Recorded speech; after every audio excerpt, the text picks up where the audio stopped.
transformasi pembelajaran tahun 2023 di SD Negeri 1 Karangrejo, Kecamatan Lampung, Kabupaten Brebes, Jawa Tengah dimulai. Untuk pemaparan materi yang pertama akan dibawakan oleh Bapak Suwito, SPT SD. Kepada beliau kami persilakan.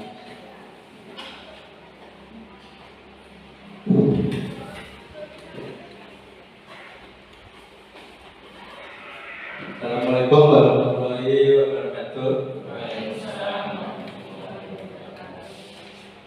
Yang saya hormati Bapak Ibu Guru SDN 1 Karangrejo. Pertama-tama marilah kita panjatkan puji syukur kehadiran Allah Subhanahu wa Ta'ala atas limpahan rahmat-Nya. Kita senantiasa selalu diberi kesehatan, dan pada kesempatan pagi ini bisa mengikuti yaitu kegiatan diseminasi pemulihan transformasi pembelajaran tahun 2023. Nah, di sini kemarin saya bersama Pak Ali itu mengikuti penguatan literasi di BPPMP, yaitu mulai tanggal 22 sampai 24 sampai 26. Nah, ini tujuannya yaitu untuk penguatan literasi sekolah, di mana yang kemarin itu rapor pendidikan yang merah. Nah, di sini nanti saya akan menyampaikan yaitu tentang pemulihan transformasi pembelajaran. Nah, sebelum itu ya Bapak Ibu semua perlu tahu bahwa visi pendidikan Indonesia yaitu mewujudkan Indonesia yang maju, berdaulat, mandiri, dan berkepribadian, yaitu sesuai dengan profil pelajar Pancasila. Nah, di mana profil pelajar Pancasila ini ada itu 6 dimensi, yaitu yang pertama yaitu beriman, bertakwa kepada Tuhan Yang Maha Esa dan berakhlak mulia. Terus ada berkebinekaan global, terus bergotong royong, dan kreatif, mandiri, dan bernalar kritis. Nah, untuk mewujudkan Indonesia yang maju yang berdaulat, nah, mandiri dan berkepribadian yaitu tadi melalui itu terciptanya pelajar Pancasila.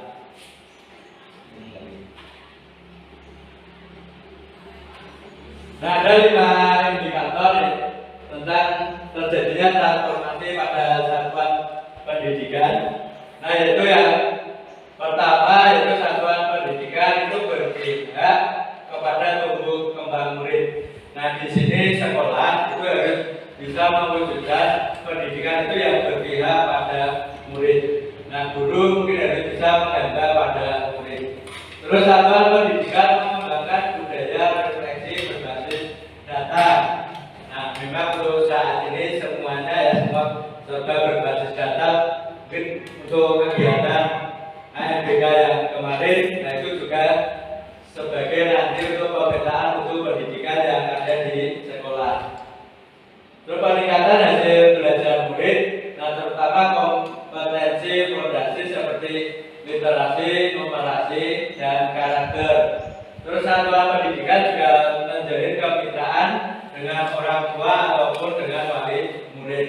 Nah, jadi sekolah juga harus bekerja sama yaitu dengan orang tua ataupun wali murid. Mungkin ketika mau mengambil suatu kebijakan ataupun apa, nah kita juga harus berkoordinasi dengan orang tua ataupun wali murid. Lalu yang kelima itu satuan pendidikan menciptakan lingkungan belajar yang aman, nyaman, menyenangkan, dan inklusi ya, dan sesuai dengan berbagai bentuk keberagaman.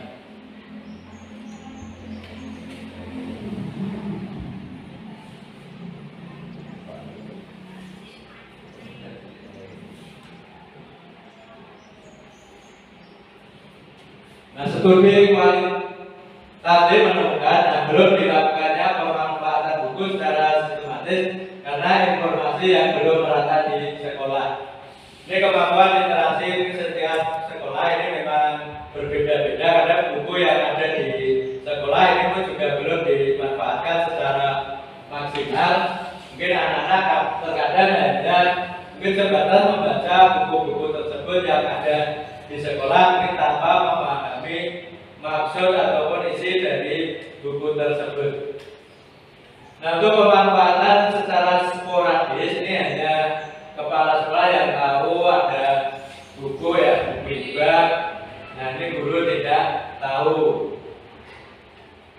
Mungkin ada juga yang tidak ada inisiatif dari kepala sekolah atau guru dalam memanfaatkan atau siswa membaca atas inisiatifnya sendiri. Nah, kadang ada buku di sekolah mungkin hanya disimpan saja, mungkin ada yang disimpan di dalam karung ya, tidak dibuka di perpustakaan. Jadi buku-buku ini tidak dimanfaatkan oleh anak-anak.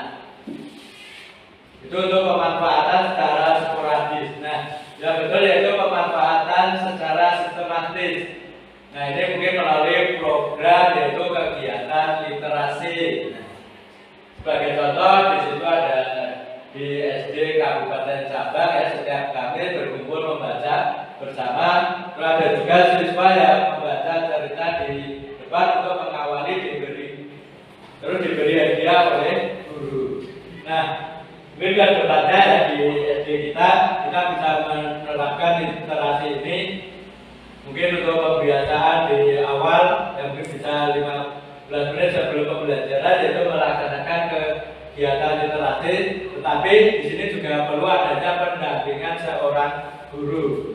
Karena apa? Mungkin kalau murid hanya disuruh saja tanpa didampingi oleh seorang guru, ini biasanya murid pun juga sesukanya, yang penting hanya membaca saja. Nah, hasilnya bagaimana? Nah, biasanya ini kurang maksimal. Terus dari kegiatan literasi sendiri ini juga harus ada tindak lanjut dari guru. Mungkin setelah membaca mungkin dibuat ringkasan atau membuat tugas, nah seperti itu. Kalau anak-anak hanya sebatas membaca saja, memang kegiatan literasi ini tidak akan tercapai. Ya,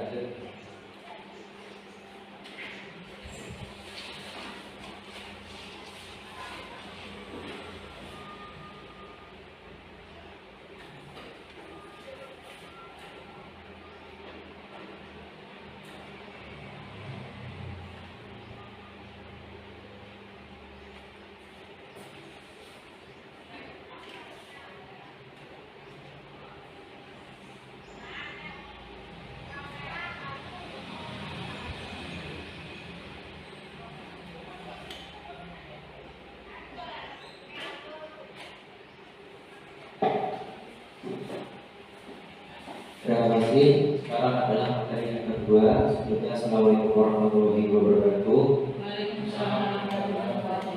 Yang terhormat Kepala SDN 1 Pandarejo Bapak Smito SPDSD, yang kami hormati Bapak Ibu Guru SDN 1 Pandarejo. Pada kesempatan siang hari ini saya ingin menyampaikan materi yang saya peroleh dari Diklat Islam, yaitu mengenai memahami dan menguatkan literasi anak. Jadi di sini ada beberapa pernyataan. Nanti Bapak Ibu bisa menjawab pernyataan antara benar dan salah. Setelah itu nanti kita bisa bahas bersama apakah pernyataannya Bapak Ibu sampaikan itu benar. Ini untuk memahami dan menguatkan literasi kita sebagai seorang guru.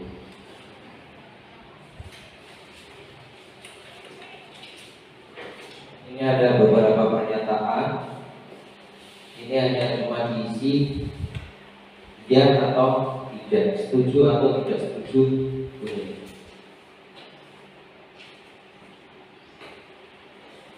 Sesuai dengan pemahaman Bapak Ibu guru.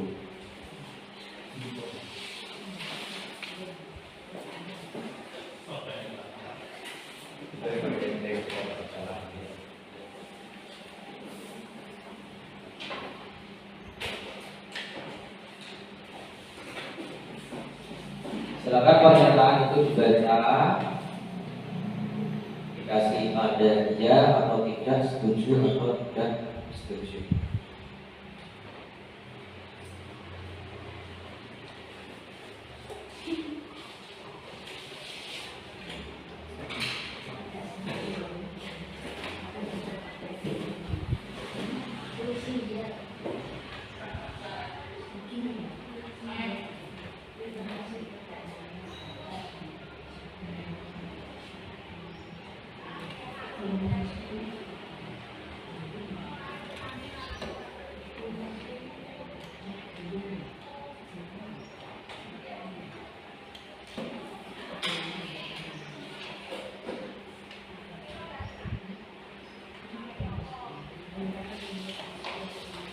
Yang mendapatkan pernyataan yang pertama nomor 1 bisa maju ke depan. Nomor 1, silakan Bu Rati maju ke depan membaca pernyataannya.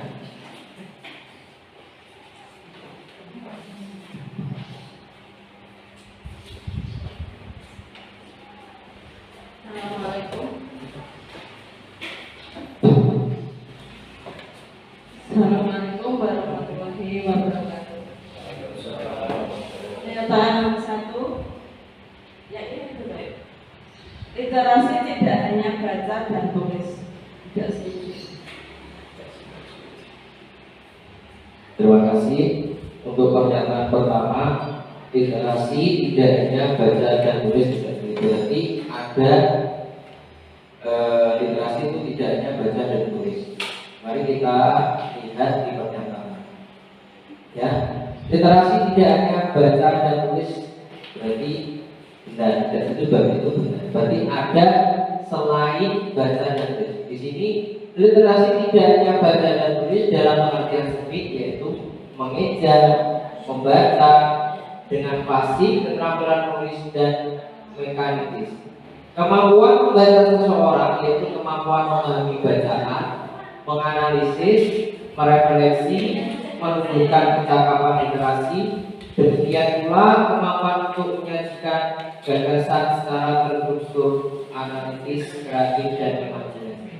Membaca adalah fondasi bagi meningkatkan kecakapan berpikir seseorang secara sistematis.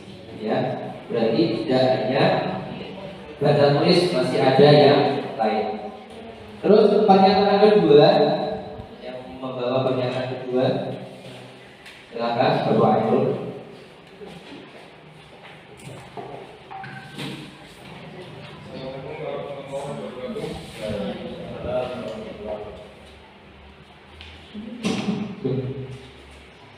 Pernyataan dari nomor 2 yaitu teks untuk kegiatan membaca atau pembelajaran tidak hanya teks tulis saja. Setuju. Mari kita lihat. Yang kedua, teks untuk kegiatan membaca atau pembelajaran tidak hanya teks tulis saja. Jadi orang tulisan, ya. Saat ini bahan media pembelajaran yang harus bersifat multimoda.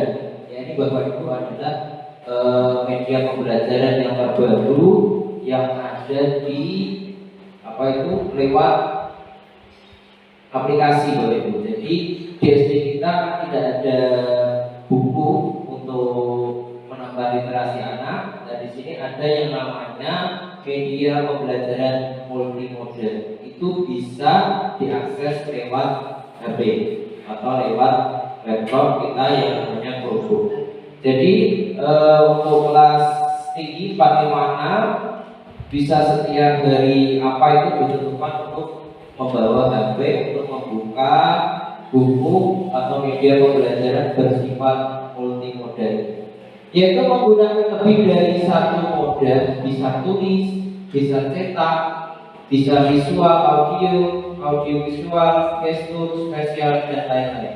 Untuk mengoptimalkan simulasi pemahaman dan kecerdasan mahasiswa.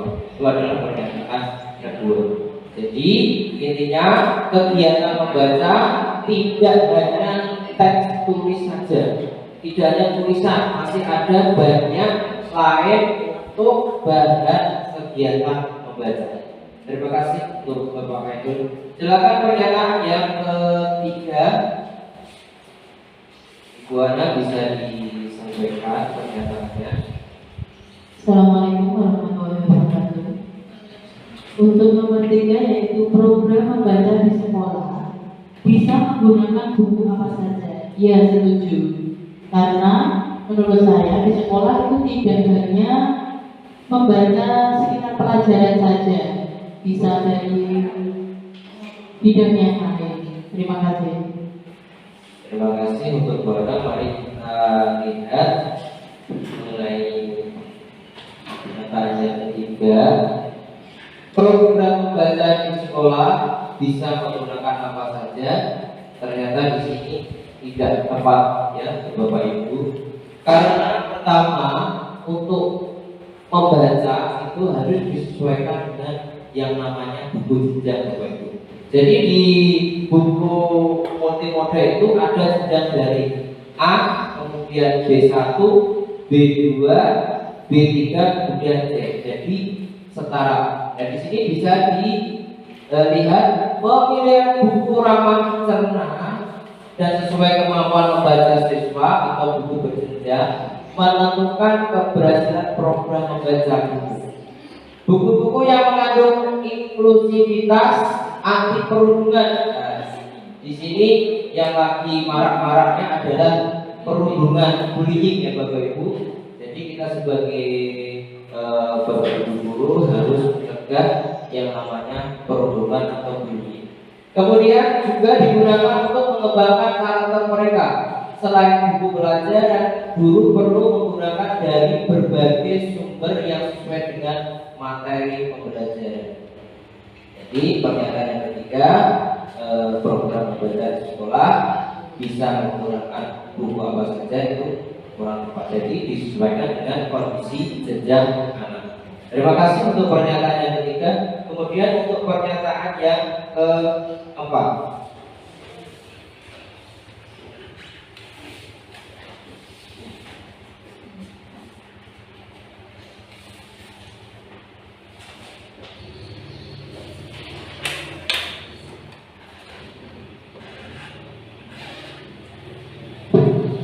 Terima kasih untuk Bu ya, silakan. Assalamualaikum warahmatullahi wabarakatuh.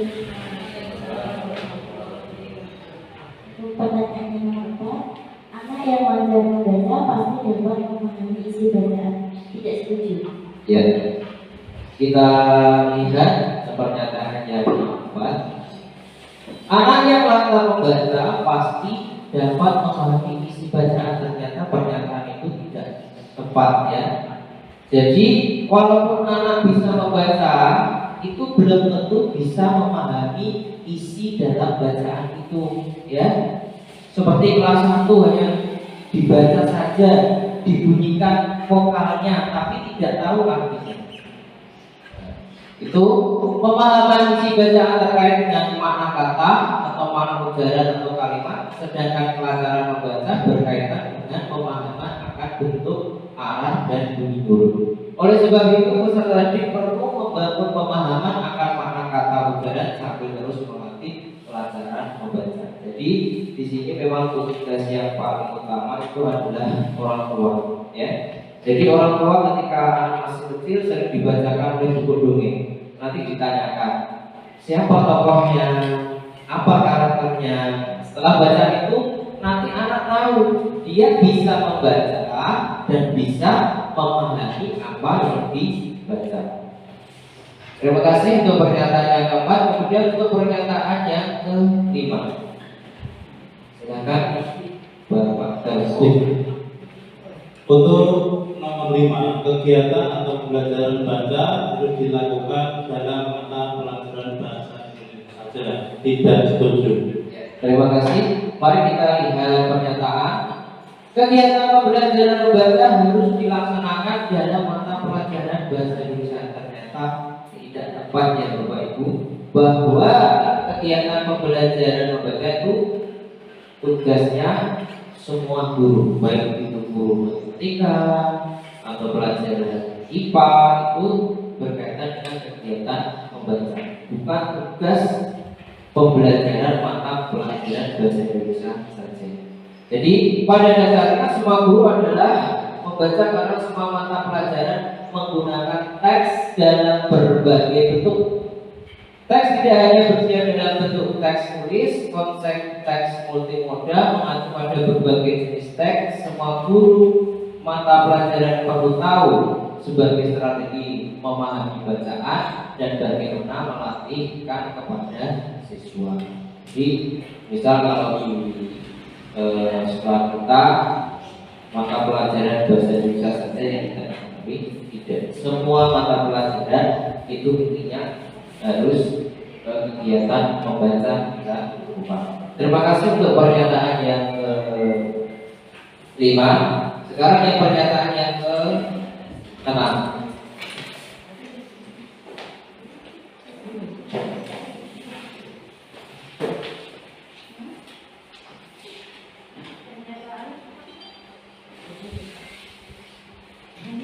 Pernyataan ke-6, guru tidak perlu melakukan asesmen kemampuan membaca siswa secara berkala. Mari kita lihat.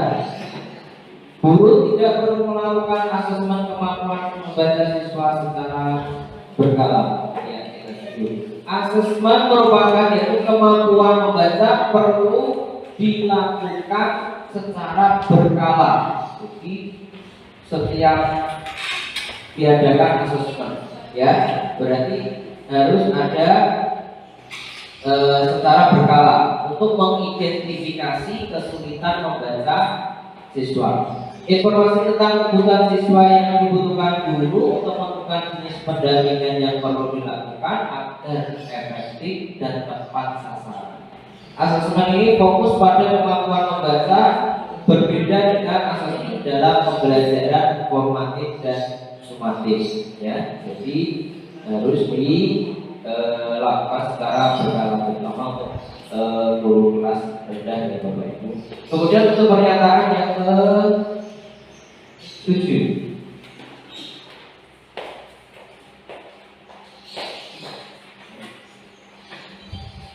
Assalamualaikum warahmatullahi wabarakatuh. Waalaikumsalam.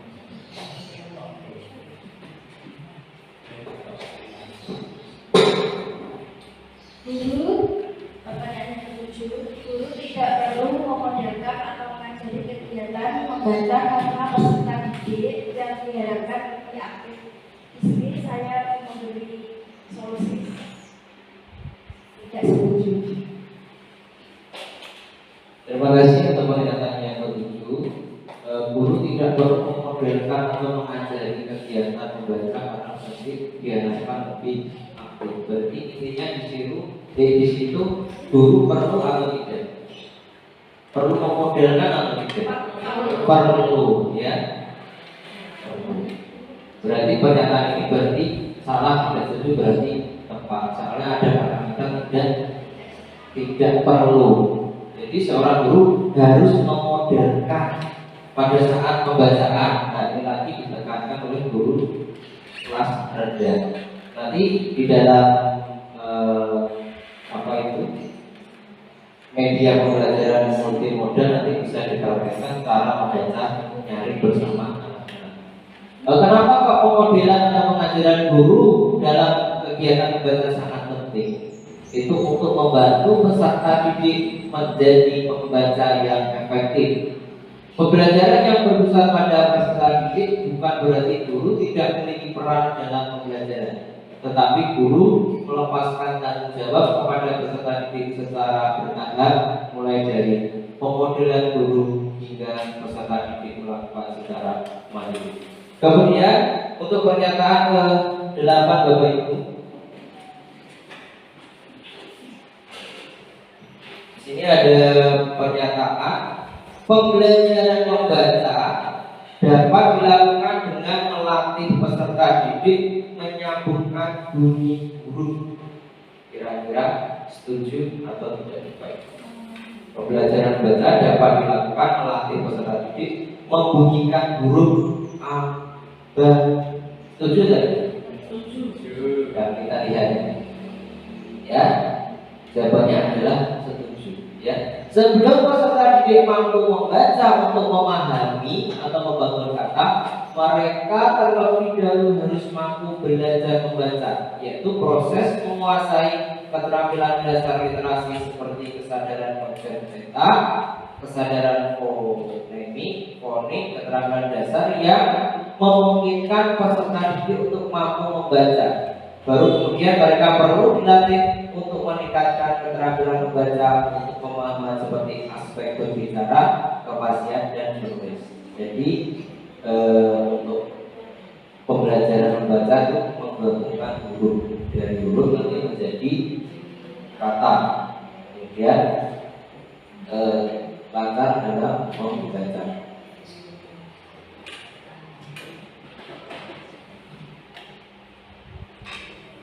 Nah, perhatikan Bapak Ibu, ini adalah apa yang maksud dengan literasi. Yang pertama, bahwa dulu masyarakat menganggap bahwa literasi itu hanya kegiatan membaca fasih saja dan menulis rangkaian huruf dan kata semata. Literasi juga sering diracukan dengan pengetahuan terkait berbagai konten pengetahuan lintas disiplin sehingga mengalihkan pendidik dan tugas mereka yang esensial, yaitu penguatan literasi dalam proses pembelajaran. Yang benar di sini literasi sejatinya adalah serangkaian kompetensi untuk berpikir tentang teks dan menghubungkan teks dengan diri teks lain dan dunia yang luas. Kompetensi yang diperoleh di sini adalah rangkaian dalam kegiatan yang meningkatkan kecakapan berpikir peserta didik tentang teks dengan pendampingan guru. Guru perlu memiliki kompetensi literasi. Jadi kita sebagai guru harus mempunyai kemampuan literasi. Sebelum kita misal membacakan bacaan, kita sebelumnya membaca dulu kira-kira nanti isinya apa. Jadi jangan sampai kita membacakan buku tapi kita sendiri tidak tahu isinya. Nah, yang keempat adalah guru harus menguatkan kecakapan literasi melalui proses pembelajaran, asesmen lingkungan belajar yang kaya literasi.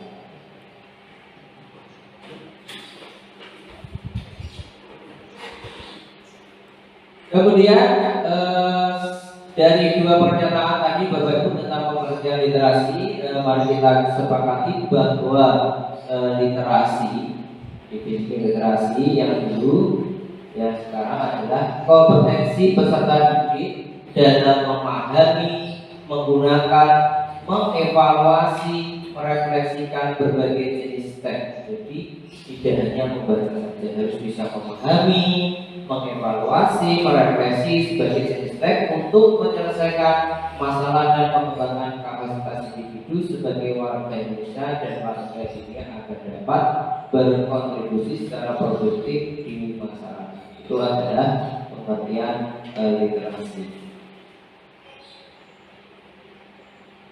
Mungkin Bapak Ibu dalam literasi tadi Bapak Ibu sudah memahami pemahaman lama dan pemahaman baru seperti tadi ya. Saya kira anak yang bisa membaca itu paham. Saya kira itu. Nah, pemahaman baru ternyata anak-anak yang bisa membaca belum tentu paham apa itu isi bacaan. Jadi Bapak Ibu harus mengetahui pemahaman lama dan pemahaman baru mengenai literasi. Oke, sekian dari saya untuk materi yang kedua. Mari kita lanjut materi yang ketiga.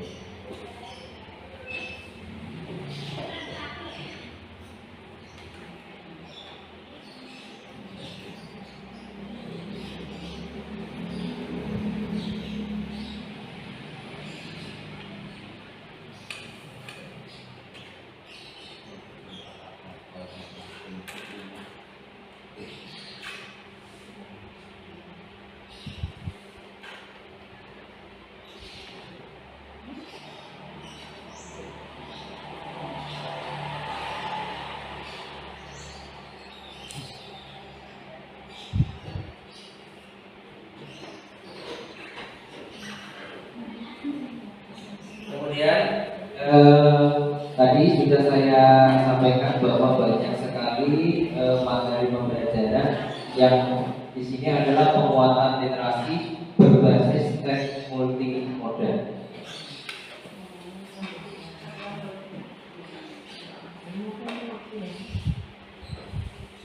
Perhatikan Bapak Ibu, siswa hanya membutuhkan teks tulisan untuk meningkatkan kompetensi literasi dari tadi statement tadi bahwa tidak hanya teks tulisan saja ya Bapak Ibu untuk meningkatkan literasi, kita bisa meningkatkan literasi anak itu dari yang pertama ya Bapak Ibu, sasaran yang pertama adalah teks visual atau video untuk mengaktifkan pengetahuan anak. Jadi untuk memahami literasi bisa anak-anak dilihatkan foto, video, kemudian gambar-gambar dan lain sebagainya. Ya, tidak hanya disediakan tulisan. Ya, yang kedua teks yang mudah diakses untuk memastikan koreksi. Nah, ini adalah buku-buku cerita fiksi atau non fiksi bisa diakses nanti di alamat buku digital nanti. Kemudian yang ketiga itu adalah ini Bapak Ibu, teks informasi untuk membangun pengetahuan tambahan anak. Jadi di dalam buku media digital sangat banyak sekali Bapak Ibu. Nanti saya berikan contoh-contohnya buku-buku yang ada di teks multimodal itu. Nah, bisa dilihat Bapak Ibu pada gambar ini ya. Di sini ada film, ada buku, ada email, ada video, komik, infografis, surat dan lain sebagainya. Di sini adalah semua ini adalah untuk meningkatkan literasi anak dalam membaca ya Bapak Ibu, tidak hanya tulisan saja. Jadi bisa dari film, bisa dari buku, bisa dari infografis, surat, video dan lain sebagainya.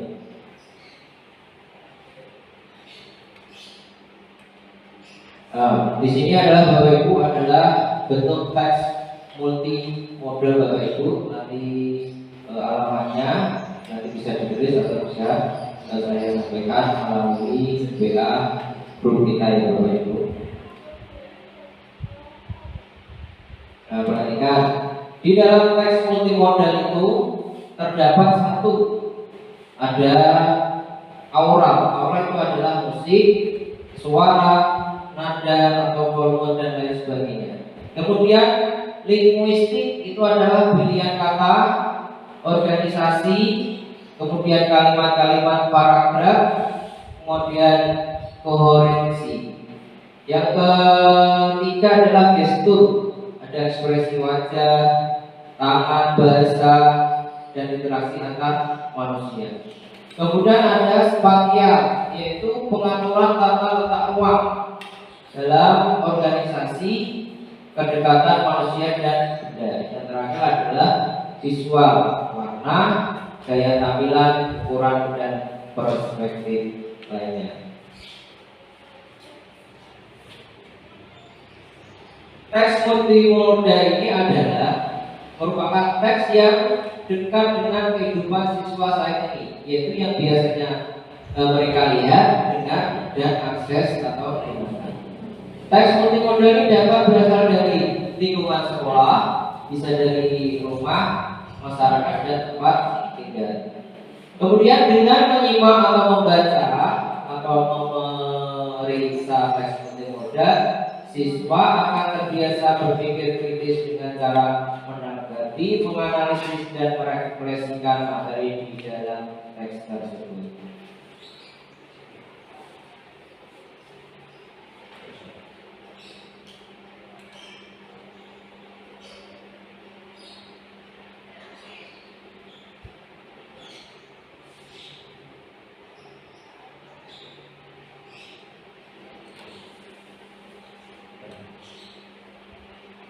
Nah, perhatikan Bapak Ibu, ini adalah yang tadi bahwa membaca bisa buku apa saja ya. Kita lihat itu adalah yang namanya perjalanan buku. Ada buku A.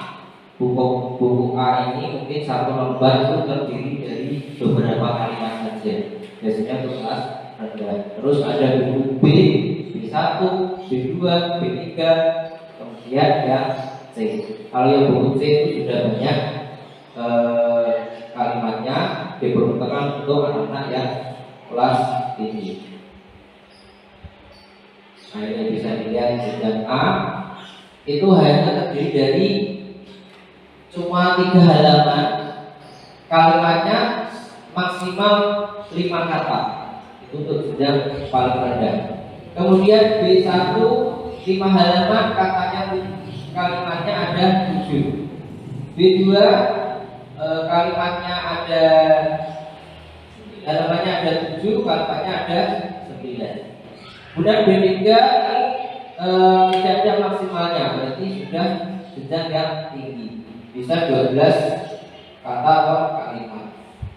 Yang terakhir adalah jenjang C, itu adalah maksimal atau kata kalimatnya 12 kalimat. Itu adalah buku berjenjang untuk meningkatkan generasi pada anak-anak kita.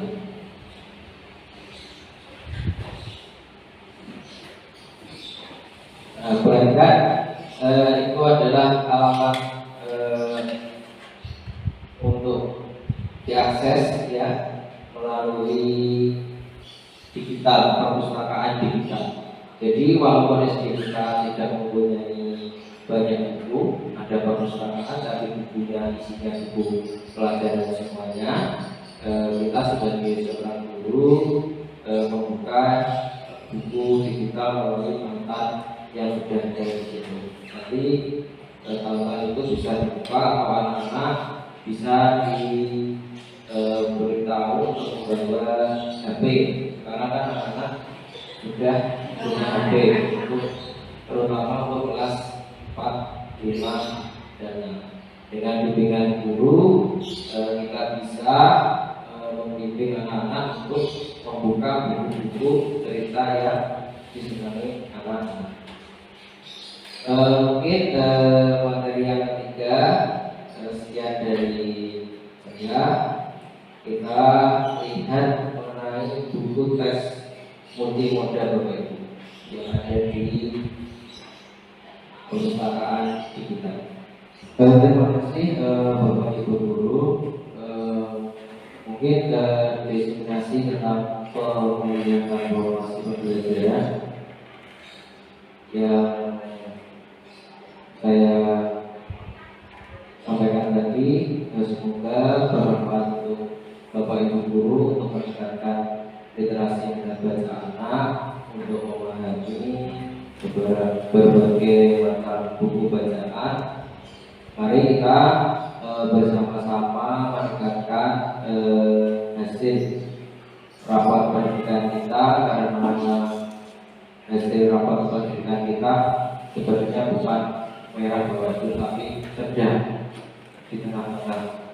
Jadi untuk meningkatkan literasi anak mengenai minat baca, kita bisa membuat yang namanya pojok baca Bapak Ibu, pojok baca, kemudian sudut baca, kemudian literasi pembelajaran sebelum pembelajaran dimulai. Tapi kegiatan yang dilakukan di SD kita seperti membaca Asmaul Husna itu termasuk literasi Bapak Ibu.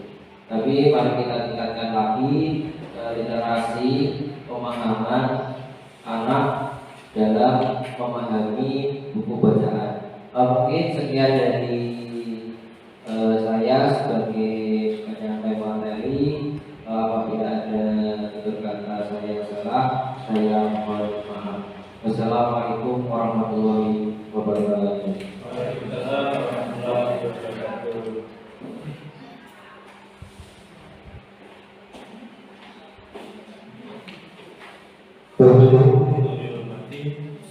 Acara diseminasi penggunaan transformasi pendidikan di SD Kandang Rejo telah memasuki berakhir.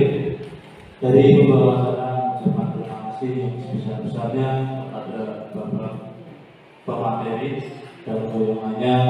Minta maaf atas segala kekurangan yang telah disampaikan. Dari pembawa acara, Assalamualaikum warahmatullahi wabarakatuh.